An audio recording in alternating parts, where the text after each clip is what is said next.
Shalom.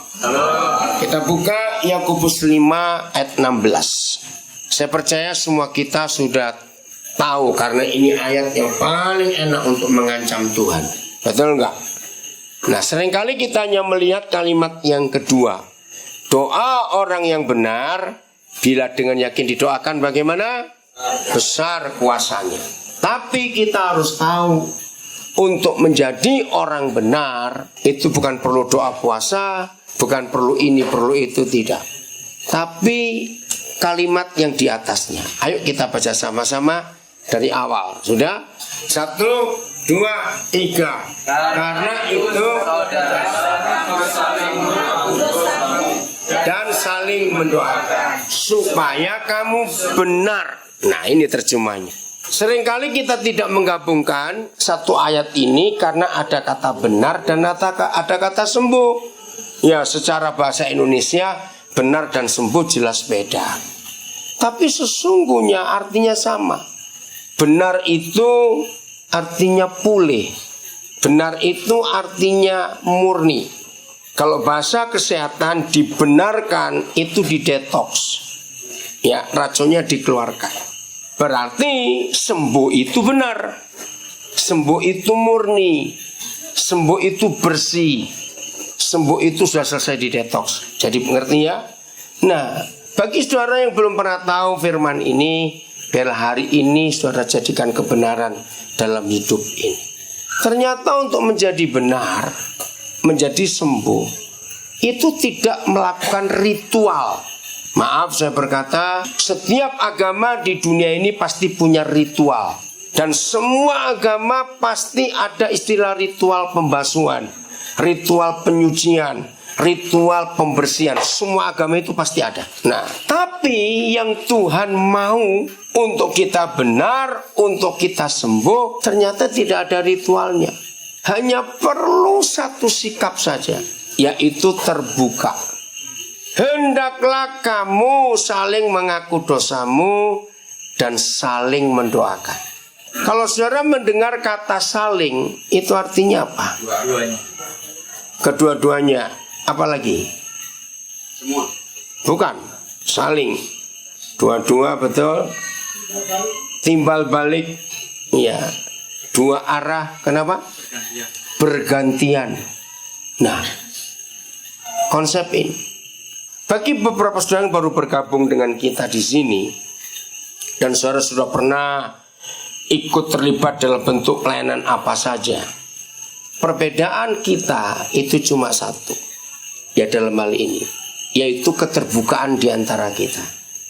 Saya percaya kalau saudara awal-awal bergabung dengan keluarga pesat di Nabire, saya bisa merasakan kebingungan pertama adalah itu yang saya tekankan dari dulu. Jauh sebelum saya pindah ke Papua, konsep itu sudah Tuhan ajarkan sejak akhir tahun 7 bulan yang lalu, yaitu keterbukaan. Pasti saudara bingung waktu masuk pertama kali gabung. Gak ada rahasia di antara kita semua, karena ini penting dalam hidup kita. Maka itu semua yang bergabung dengan kita di sini selalu saya tekankan, kita harus bisa hidup bersama-sama tanpa ada rasa malu dan takut diketahui apa kelemahan kekurangan kita. Tanpa ada rasa itu, terbuka. Dan itu sudah saya lakukan sejak saya belum menikah dulu. Nah, itu saya masih ingat 3 bulan sebelum menikah, ada 3 hamba Tuhan yang datang kepada saya, 2 sudah meninggal, mengingatkan saya bahwa kalau saya sudah menikah, saya gak bisa tinggal rame-rame dengan orang. Saya bilang pada mereka satu persatu. Waktu itu kami belum menikah, saya bilang bahwa calon istri saya sudah siapkan, bahwa ini salah satu persyaratan kalau kamu mau menikah dengan saya harus siap tinggal rame-rame. Nah, mereka kaget, mereka bertiga ini. Nah, tapi itu yang saya ajarkan, jujur, terbuka, nggak boleh ada rahasia sedikit pun. Maka itu sampai ATM saya pun sebagian besar saudara tahu. Rumah yang kami tempati kunci nggak pernah kami bawa kalau kemana-mana, itu salah satu. Ngerti ya? Karena ayat itu menjadi benar, menjadi sembuh. Saya ulangi lagi, bukan karena sebuah ritual, tapi sebuah tindakan terbuka. Hendaklah kamu saling mengaku dosamu dan saling mendoakan. Saudara, semua kita tahu bahwa mengaku dosa kepada Tuhan jauh lebih indah dan lebih mudah dan lebih nyaman. Oh, nggak ada yang amin? Daripada kita mengaku dosa kepada manusia. Betul tidak? Tapi ini perintah. Hendaklah kamu saling mengaku dosamu. Maka itu kita nggak perlu saling mengaku dosa kalau kita terbuka. Ngerti nggak maksudnya? Kata itu menunjukkan kita terbuka. Nah, kalau kita sudah jujur terbuka, ya sudah. Hari Kamis kemarin tanggal 1 saya ke Tuban. Nah, kalau saya di Jawa di mana saja pelayanan, walaupun Cilius nggak ikut maupun ikut, selalu rame-rame. Nih, yang kali ini betul-betul saya sampai kebingungan. Kemarin yang ikut saya keliling itu 21 orang. Jadi 22 dengan saya. Nah, akhirnya kami harus buka 8 kamar hotel untuk rame-rame itu. Yang di Tuban ini pertama kali mereka tahu saya, artinya dalam undang. Nah, jadi mereka bingung. Loh, jadi padanya nggak tidur sendiri? Enggak. Hah? Mereka kaget. Wah, ini pendeta pertama yang kami undang. Nggak macam-macam. Modus ini sudah biasa tidur dengan siapa saja. Maka itu waktu saya mau datang saya tanya, kamar yang untuk saya itu berapa besar? Segini, saya hitung-hitung. Wih, bisa 8 orang itu. Loh, jadi padahal masih semua. Iya lah, kalau nggak masa nyamuk tidur, saya bilang begitu. Jadi mereka itu heran dia cara saya hidup seperti itu. Seperti yang saudara tahu, begitu cara hidup saya. Jadi kalau kita sudah terbuka, kita nggak perlu untuk saling mengaku dosa. Karena orang itu melihat sendiri kok bagaimana model kita hidup. Ngerti maksudnya? Lalu saling mendoakan. Nah, hari Jumat sampai di Surabaya. Nah, tambah lagi penduduknya yang dari Jember datang, dari Lumajang datang. Jadi kami 29 orang malam. Wah. Nah, justru saya milih saya tidur dengan saya belum kenal, supaya saya bisa memuridkan mereka untuk 3 hari di Surabaya itu. Nah, itu juga mereka heran, kok bisa begitu. Dari rombongan itu ada 4 pengusaha.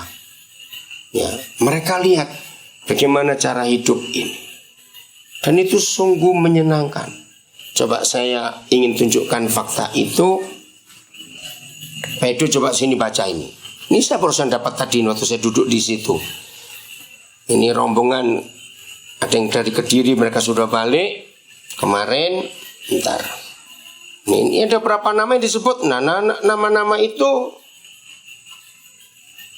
mulai dari sini ya. Wih, berapa jam Koden dari Makassar ke Nabire. Kami sangat diberkati, terinspirasi dan tertular virus Injil atau kehidupan Kristus walaupun masih kecil lewat interaksi dan firman Tuhan selama bersama Koden.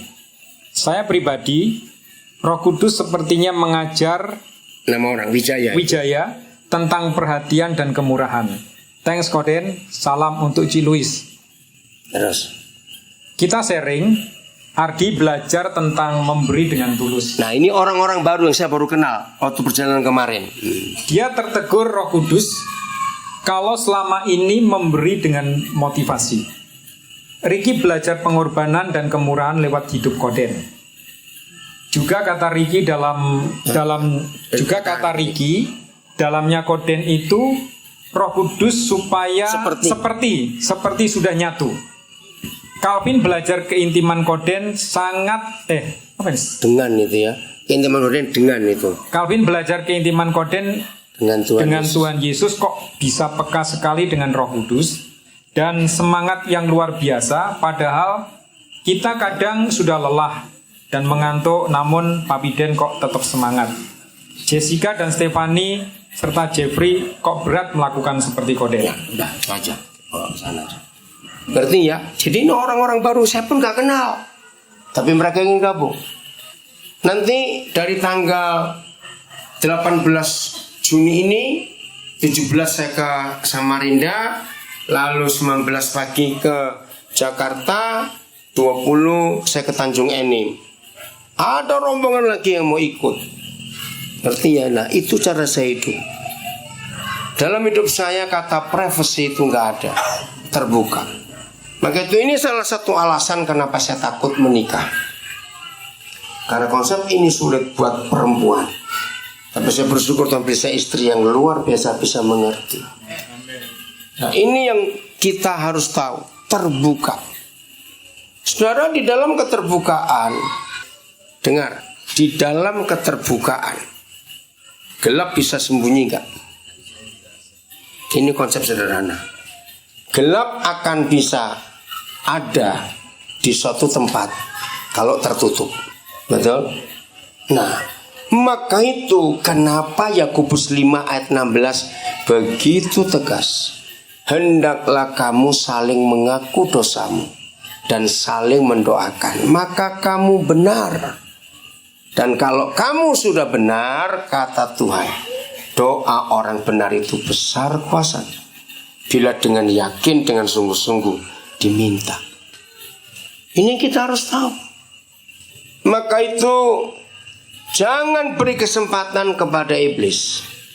Kapan sih kita memberi kesempatan pada iblis? Sederhana, waktu ada yang kita tutupi dalam hidup ini. Waktu ada yang kita tutupi. Nah, saya tidak memaksa saudara untuk hal ini. Tapi kalau saudara mau belajar, terpujilah nama Tuhan dan berbahagia hidup saudara. Kalau mendengar kata uang, saudara mesti mikir tentang apa? Setan, kok susah bener, lupa sudah ini. Loh, betul tidak?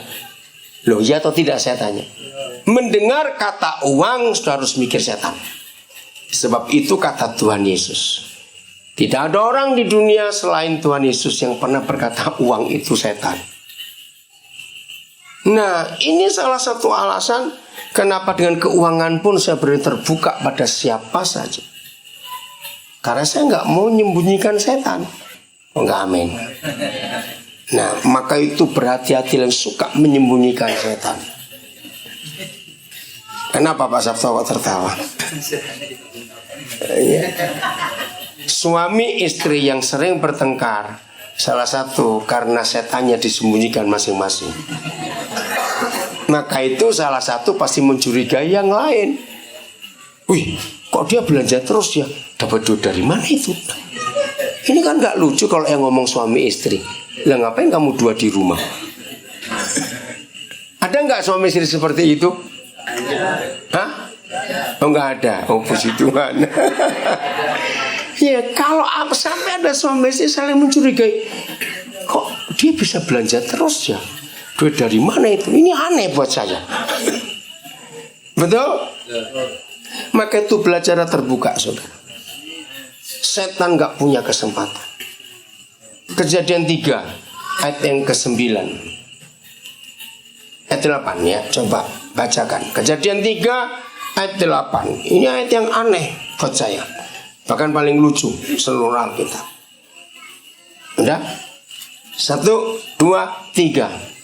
Ketika mereka mendengar bunyi laki-laki Yahweh Tuhan yang berjalan dalam taman itu pada waktu hari sejuk, bersembunyi manusia dan istrinya itu terhadap Yahweh Tuhan di antara pohon-pohonan dalam taman. Ya, kalau kita membaca firman itu, ketika Adam dan Hawa mendengar suara Yahweh Tuhan yang berjalan-jalan di taman itu, pada hari sejuk mereka sembunyi. Nah, kalau saudara mendengar kata sembunyi, itu konotasinya apa? Takut. Satu. Apa? Nggak dengar? Ya. Salah, rasa salah. Ada yang disembunyikan, ditutupi. Nah, kalau saudara membaca firman itu, sebetulnya perlu nggak Adam takut kepada Tuhan?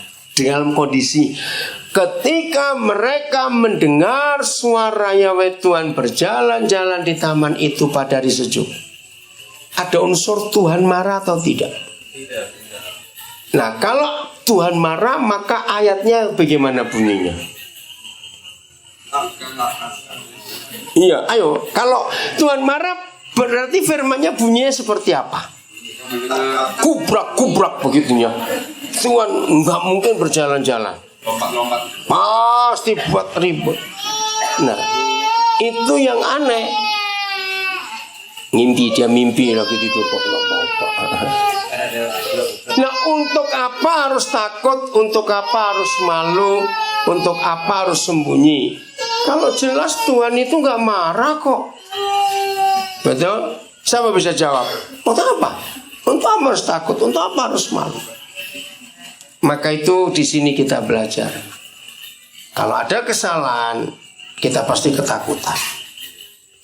Dan kita sembunyikan sesuatu. Kalau tidak ada, untuk apa takut? Apa yang terjadi setelah mereka sembunyi ayat 9? Coba baca. Yang kuat ya suaranya. 1, 2, 3.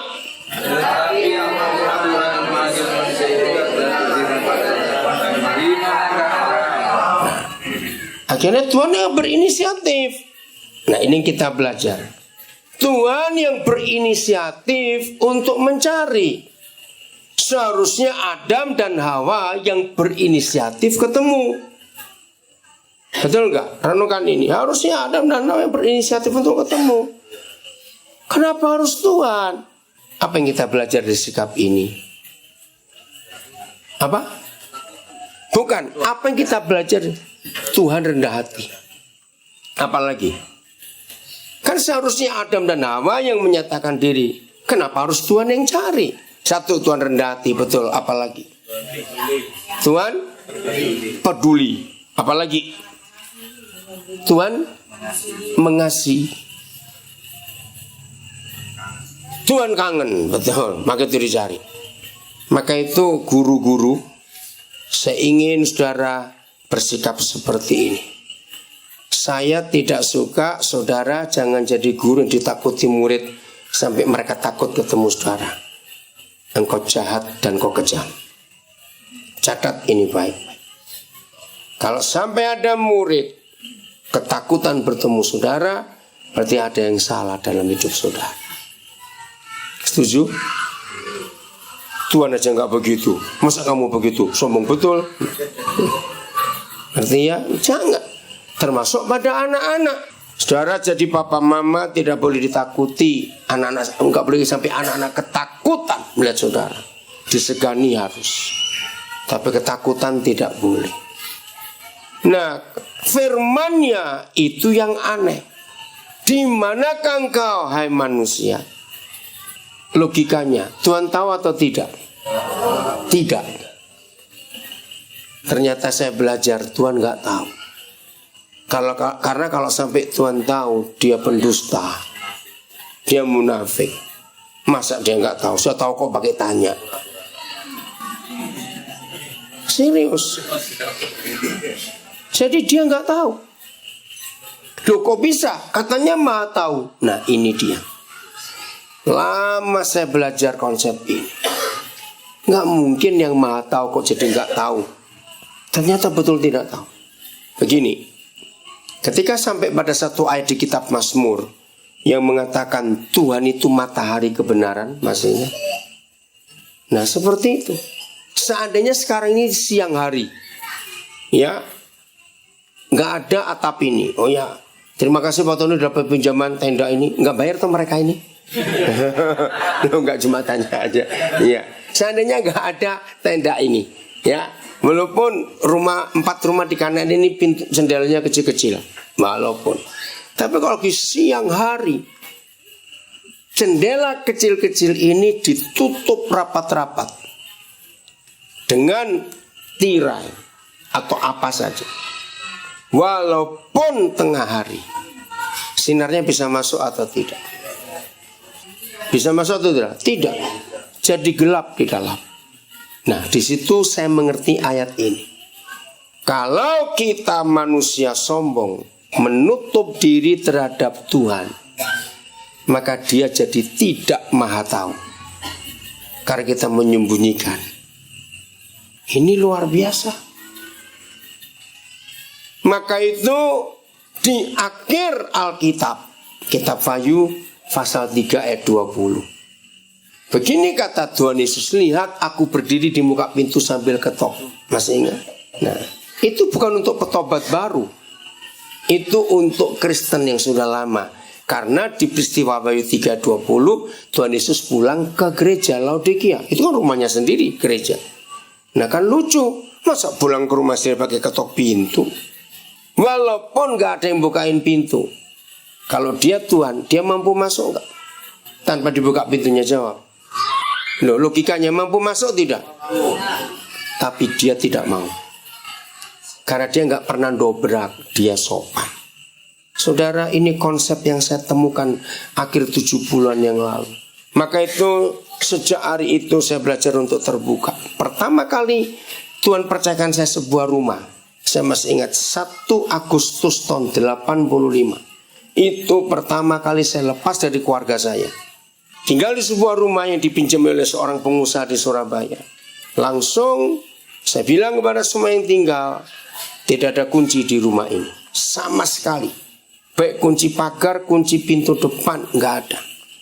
Almari yang saya pakai di sana nggak ada pintunya juga, lebih gila lagi itu. Semua di rumah itu. Nah, di situ Mas Seger, Mbak Ana yang pertama kali tahu kok jadi begini.